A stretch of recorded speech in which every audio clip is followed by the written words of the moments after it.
I am surprised as you are. This song not only was played live by Genesis, but it has a few different covers, all while a song like Small Talk has no covers, a shorter song that was played a bit by Genesis too, and the song that Genesis agreed was the best from that album, for some reason. Anyways, Alien Afternoon, a long track, tons of changes and different sounds.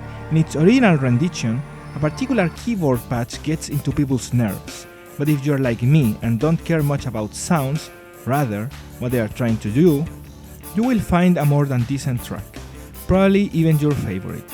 But if you do care, don't worry, these covers have you covered.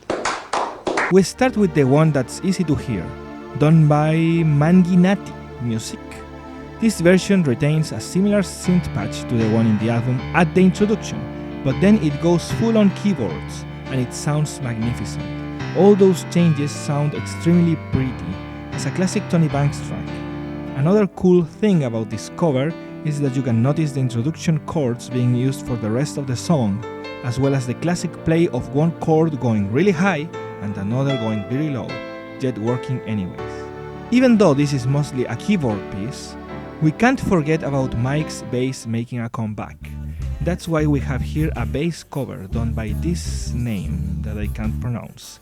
Anyways, already a pretty fun piece for keyboards is also very fun to play on bass.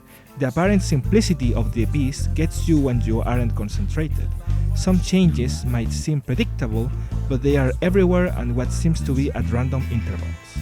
We continue with a cover done by Mind Mice. The first cover had the vocal lines on the keyboard, but this one has none of that, which is great, but it does feature vocals from time to time that feel like background vocals, and that's also really good, as this piece is also pretty fun to sing. I like this cover because it gives some modern flair to this track, while also keeping it pretty faithful. It even adds the ending from the live version.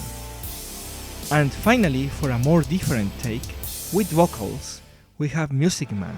This one is more a full-blown cover of the song.